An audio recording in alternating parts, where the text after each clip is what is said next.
حضرت عمر فرماتے ہیں کہ اگر کسی نہر کے کنارے بکری بھی پیاسی مر جائے تو عمر سے اس کا سوال کیا جائے گا۔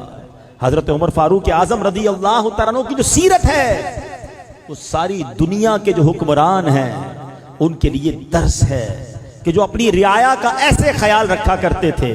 وہ بڑے بڑے محلات میں نہیں رہتے، بلکہ جب کیسر و کسرا اور دنیا بھر کے بادشاہ آپ سے ملنے آتے تھے وہ چاہتے تھے ہم مسلمانوں کے اس حکمران سے ملیں جس نے آدھی دنیا فتح کر لی ہے، جس کے روب و دبدبے کا عالم بہت نرالا ہے۔ مگر جب حضرت عمر سے ملنے آتے سوچتے کسی محل میں جائیں گے جس کے باہر بہت بڑے بڑے چوکیدار دربان ہوں گے، گارڈز ہوں گے، پھر کسی بڑے کمرے میں ہمیں بٹھایا جائے گا، ایک تخت ہوگا جس پر امیر المومنین بیٹھے ہوں گے۔ مگر جب بیرون ملک سے وہ بادشاہ آتے تھے، وہ سربراہان مملکت آتے تھے تو حضرت عمر کبھی انہیں خاک پر لیٹے ہوئے نظر آتے تھے۔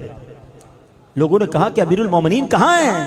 کہ یہ جو درخت کے نیچے آرام کر رہے ہیں یہ مسلمانوں کے امیر ہیں، یہ امیر المومنین ہیں۔ اللہ اکبر، ذرا سوچئے یہ وہ لوگ تھے جو نبی پاک کے تربیت یافتہ تھے، لگزری لائف نہیں بلکہ وہ سادہ زندگی گزار کر امت کی خیر خواہی کیا کرتے تھے۔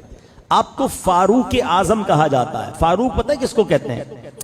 فرق ڈالنے والے کو، ڈفرینشیٹ کر دینے والے کو۔ جب سے آپ ایمان لائے مسلمانوں حق اور باطل کے درمیان ایسا فرق ڈال دیا اور مسلمانوں کو ایسا غلبہ نصیب ہوا کہ آپ کا نام جو ہے وہ فاروق اعظم پڑ گیا۔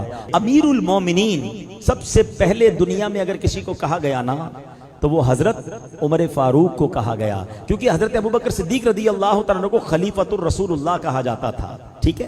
تو آپ سے لوگوں نے کہا کہ حضور اب آپ ہمارے امیر بن گئے ہیں تو آپ کو ہم کیا کہیں؟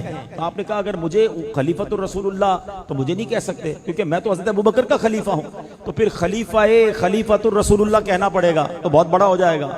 تو لوگوں نے کہا حضور ہم مومن ہیں، آپ ہمارے امیر ہیں، تو پھر آپ امیر المومنین ہوئے۔ کہا یہ ٹھیک ہے۔ تو سب سے پہلے امیر المومنین جن کو کہا گیا وہ فاروق اعظم رضی اللہ